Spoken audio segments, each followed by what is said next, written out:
न मेरी आवाज हमेशा गूंजेगी, न सुनने के लिए हमेशा तुम होगे।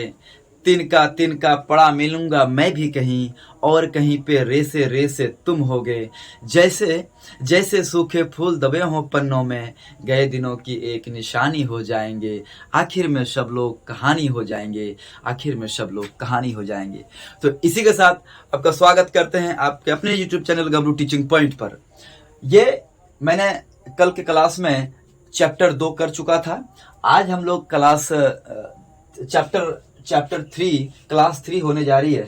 सरकार गवर्नमेंट पढ़ने जा रहे हैं। ये सीटेट और अनदर जो कॉम्पिटिटिव एग्जाम है उसके बेसिक के लिए बहुत जरूरी है। सीटेट खास तौर से ज्यादा फोकस करके है। और हम समझेंगे कि सरकार होता क्या है। देखिए लिखा हुआ है कि सरकार एक कुछ लोगों का ऐसा समूह है जो लोगों के लिए व्यवस्था करती है। लोग क्या है? सरकार क्या लोगों का समूह है। पहली बात, लोगों का ऐसा समूह है जो काम क्या करती है, लोगों के लिए व्यवस्था करती है। क्या चीज का व्यवस्था करेगी? स्कूल की व्यवस्था करेगी सरकार। किस चीज की व्यवस्था करेगी? सड़क की व्यवस्था करेगी सरकार। हॉस्पिटल्स की व्यवस्था करेगी सरकार। यातायात के साधनों की व्यवस्था करेगी, बिजली की व्यवस्था करेगी। ठीक है। अंतर्राष्ट्रीय स्तर पर शांति व्यवस्था बनाए रखने की कोशिश करेगी। ठीक है। तो तमाम तरीके के काम हम देखेंगे। तो ये क्या करती है? व्यवस्था करती है। और क्या करती है सरकार? नियम बनाती है, कानून बनाती है। ठीक है। और निर्णय लेती है, हमारे लिए निर्णय लेती है, देश के हित के लिए निर्णय लेती है, 125 करोड़ जनता के लिए निर्णय लेती है। ठीक है। अब हम देखेंगे, सरकार का डेफिनेशन देख लिए, उसके बाद है सरकार का काम कि सरकार का क्या क्या काम है। तो पहला दोस्तों काम है सीमाओं की सुरक्षा करना। बहुत जरूरी है। सीमा, बॉर्डर की सुरक्षा करना सरकार के दायित्व है। दूसरे देशों से शांतिपूर्ण संबंध बनाए रखना। संबंध में मित्रतापूर्ण होनी चाहिए, अच्छी मतलब शांतिपूर्ण होनी चाहिए। ठीक है। दूसरा है देश के सभी नागरिकों को पर्याप्त भोजन, पेट भर के भोजन मिलना चाहिए पूरे नागरिकों को। अगर नहीं मिलती है तो सरकार उसकी व्यवस्था करेगी। अगर नहीं मिलती है तो संविधान के कौन से अनुच्छेद का उल्लंघन होता है, ये कमेंट में आप बताइएगा। देश के सभी नागरिकों को पर्याप्त भोजन और साथ में पीड़ित लोगों की सहायता। मान लो भूकंप आ गया, आपदा, प्रकृति का आपदा आ गई जिसके कारण जान माल की बहुत क्षति हुआ, लोग की मृत्यु हुई, वैसे में घर टूटा, मकान टूटे, ऐसे में सरकार उसको क्या करेगी? उस पीड़ितों को सहायता करेगी उस कंडीशन पे। उसके बाद देखेंगे सरकार के कितने स्तर हैं, सरकार कितने स्तर पे काम करती है। तो याद रखिए सरकार के 3 स्तर है। पहला राष्ट्रीय स्तर, दूसरा राज्य स्तर और तीसरा स्थानीय स्तर। ऊपर सबसे शीर्ष पे जो बैठी है सरकार वो राष्ट्रीय स्तर की सरकार है। राज्य स्तर पे जो बैठी है सरकार वो राज्य स्तर की सरकार है। और ग्राम पंचायत में स्थानीय स्तर पे जो सरकार बैठी है वो क्या है? स्थानीय सरकार। याद रखा 3 प्रकार के 3 स्तर पे सरकार काम करती है। दूसरा है, उसके बाद है सरकार एवं कानून। देखेंगे कि सरकार और कानून कैसे है काम करती है। सरकार कानून बनाती है, सबसे यही बात तो है। सरकार कानून बनाती है। केंद्र सरकार केंद्र में संसद में कानून बनाएगी, राज्य सरकार विधानमंडल में कानून बनाएगी, विधानसभा में कानून बनाएगी। सरकार कानून बनाती है। सभी लोगों को कानून मानने होते हैं। कानून बनाए जाते हैं मानने के लिए। अगर नहीं माना, कानून मानने के लिए, अगर कानून मानने के लिए बाध्य करेगा, मजबूर करेगा। अगर ऐसा मजबूर करने के लिए क्या करते हैं तो हम उस पर जुर्माना लगाते हैं। उदाहरण के तौर पर एक कानून है कि गाड़ी चलाने वालों के पास लाइसेंस होना चाहिए, ये कानून है। ठीक है। उसके बाद बिना लाइसेंस गाड़ी चलाते हुए पकड़े जाने पर जेल या जुर्माना भरना पड़ता है, यही कानून है। अगर कोई व्यक्ति अगर इसको नहीं मानता है तो उसके लिए वही प्रावधान है कि जेल जाओ या जुर्माना भरो। इसलिए कानून तो मानने ही पड़ेंगे देश की व्यवस्था को चलाने के लिए, शांतिपूर्ण ढंग से देश को सुचारू रूप से चलाने के लिए बहुत जरूरी है। अब आते हैं सरकार के प्रकार में। दुनिया में जितने भी सरकार हुए हैं अभी वर्तमान में वो 2 प्रकार के हैं। एक तो या तो लोकतांत्रिक सरकारें हैं या तो राजतंत्रीय सरकारें हैं। राजतंत्रिक सरकार तो सिमट रहा है, खत्म हो रहा है। लोकतांत्रिक सरकारें आ रही हैं, जहां नहीं है वहां भी आ रही है। तो लोकतांत्रिक सरकार क्या है? तो सबसे पहले ये जानो कि भारत दुनिया का सबसे बड़ा लोकतंत्र है और भारत का संविधान बिल्कुल लिखित संविधान है। लेकिन वही जब बात करते हैं कि राजतंत्र कहाँ है, इंग्लैंड में चले जाइए राजतंत्र है, और वहां लिखित संविधान नहीं है। इतनी जागरूकता है कि लिखित संविधान है लेकिन कानून पता है। तो लोकतंत्र में तो लोग ही सरकार को शक्ति देते हैं। लोकतंत्र में लोकतंत्र लोगों का शासन, लोगों का सिस्टम, लोकतंत्र का ही अर्थ होता है। लोकतंत्र में लोग ही पावरफुल होते हैं। हम भारत के लोग शक्ति हैं, और वो शक्ति हम एक सरकार को देते हैं। और सरकार क्या करते हैं, ऐसा कैसे करते हैं, ऐसा करते हैं चुनाव के माध्यम से।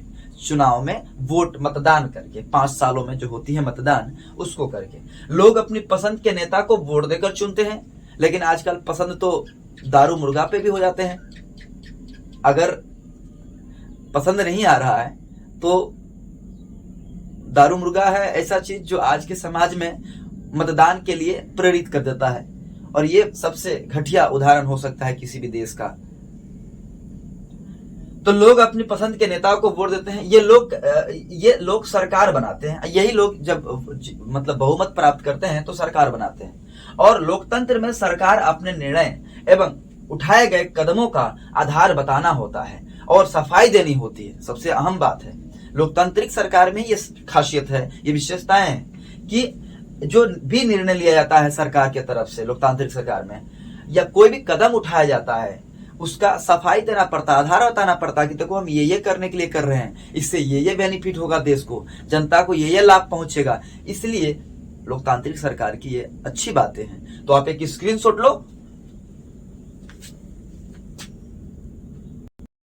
तो दोस्तों ये आपने नोट डाउन कर लिया होगा अपने कॉपी में। अब पढ़ने वाले हैं राजतंत्रीय सरकार। ये राजतंत्रीय सरकार क्या होती है देख लीजिए। इसमें राजा या रानी के पास निर्णय लेने और सरकार चलाने की शक्ति होती है। देख लो, राजा या रानी हो सकती है, इसमें निर्णय लेने और सरकार चलाने की शक्ति राजा या रानी में होती है। दूसरी जो पॉइंट मैंने लिखाया है कि राजा के पास सलाहकारों का एक छोटा सा समूह होता है। सलाहकार, सलाह देने के लिए राजा को एक टीम होते हैं। अच्छा, वो टीम क्या करते हैं, तो विभिन्न मुद्दों पर चर्चा करते हैं। विभिन्न मुद्दों पर क्या करते हैं, चर्चा करते हैं।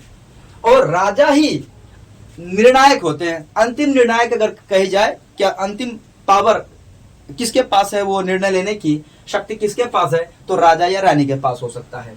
राजतंत्र में राजा या रानी को अपना निर्णय के आधार नहीं बताने पड़ते और न ही अपने निर्णयों की सफाई देनी पड़ती है।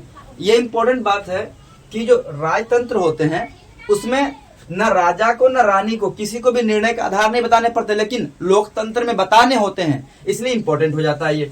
ठीक है, निर्णय सफाई देनी पड़ती है। अब देख लो लोकतांत्रिक सरकार के क्या गुण होते हैं, क्या विशेषताएं होती है। सबसे पहले ये जानेंगे कि भारत एक लोकतांत्रिक देश है। ठीक है, लोकतांत्रिक व्यवस्था के लिए लंबी लड़ाई लड़ी। भारत को ऐसी व्यवस्था बनाने के लिए, लोकतांत्रिक शासन लाने के लिए एक बहुत लंबी लड़ाई लड़ने पड़ी है। अब देखो, संसार में और भी कई देश हैं जहां लोगों ने लोकतंत्र की लड़ी। पाकिस्तान, नेपाल, श्रीलंका, अनेक ऐसे देश हैं जिनमें राजतंत्र था। यूरोपियन कंट्री आके उस पर शासन कर रहे थे, लेकिन उन लोगों ने अपनी लड़ाई लड़ी और अपने हक के लिए लड़ा। और साथ में कि लोगों के पास अपने नेता, देखो यहाँ पे संसार में और भी कई देश है जहां लोगों के लोकतंत्र की लड़ी, और साथ में लोगों के पास अपने नेता चुनने की शक्ति होती है। लोगों के पास अपने नेता चुनने की शक्ति होती है लोकतंत्र में। और इसलिए एक अर्थ में लोकतंत्र लोगों का शासन है। याद रखिएगा, लोकतंत्र का मतलब होता है लोकतंत्र, लोगों का तंत्र, शासन को लोकतंत्र कहते हैं। और इसीलिए अब्राहम लिंकन साहब ने बोला था कि democracy is the government of the people, by the people and for the people. Okay, लोकतंत्र में मूलभूत विचार यह है कि लोग नियमों को बनाने में भागीदारी बनकर खुद ही शासन करें। बहुत इंपॉर्टेंट बात है, लोकतंत्र में ये खूबी होती है, राजतंत्र में नहीं। लोकतंत्र में क्या बात है कि लोकतंत्र में मूलभूत विचार क्या है कि लोग नियमों को बनाने में भागीदारी लें, निभाएं और खुद शासन करें। ऐसा कैसे होता है, तो देख लो, आज के समय में लोकतांत्रिक सरकार को प्रायः प्रतिनिधि लोकतंत्र कहते हैं। क्यों? लोकतांत्रिक सरकार को हम प्रतिनिधि लोकतंत्र इसलिए कह सकते हैं कि हम अपनी एक प्रतिनिधि को एक निर्वाचन क्षेत्र से चुन के भेजते हैं, वही प्रतिनिधि हमारे लिए निर्णय लेते हैं। प्रतिनिधि लोकतंत्र में लोग सीधे भाग नहीं लेते, बल्कि चुनाव की प्रक्रिया से अपना प्रतिनिधि चुनते हैं। सीधे भाग नहीं लेते कि कानून हम बनाएंगे। हम किसी एक व्यक्ति को निर्वाचन क्षेत्र से भेजते हैं जो वहां पे जाकर कानून बनाने में भाग लेगा, बल्कि चुनाव की प्रक्रिया से अपने प्रतिनिधि चुनते हैं। एक समय ऐसा था जब लोकतांत्रिक सरकारें औरतें और गरीबों को चुनाव में भाग नहीं लेती थी। ये जब राजतंत्र था, धीरे धीरे तो अधिकार दिया गया अलग अलग नियमों बना करके। एक समय ऐसा था जब लोकतांत्रिक सरकारें औरतें और गरीबों को चुनाव में भाग नहीं लेती थी। एक समय ऐसा था, लोकतंत्र तो था लेकिन चुनाव में भाग नहीं लेती थी। लेकिन शुरुआत की बात अगर करें तो पुरुषों जो पढ़े लिखे और जिनके पास संपत्ति होती थी, वोट का अधिकार था, उन्हें वोट देने का अधिकार था। जिनके पास जो पढ़े लिखे होते थे और जिनके पास संपत्ति, तो ऐसे तो बहुत सारे लोग इन चीज से विमुक्त हो जाते थे, उन्हें मिलता ही नहीं था वोट देने का अधिकार, अपने मन मुताबिक किसी शासक को चुनने का अधिकार। औरतों और अशिक्षितों को वोट देने का अधिकार नहीं था। अब देखोगे ऐसे कई लोकतांत्रिक कंट्री रहे जहां पर राजतंत्र भी रहे, जहां पर औरतों और अशिक्षितों को वोट देने का अधिकार नहीं था। गिने चुने पुरुष ही देश के नियम बनाते थे और जनता संगठित होकर इस अधिकार की मांग की और लोगों ने, अब देखोगे आगे जाकर के ब्रिटेन में बहुत बाद में मिली, अमेरिका में बहुत बाद में औरतों को मत देने का अधिकार मिला। क्यों?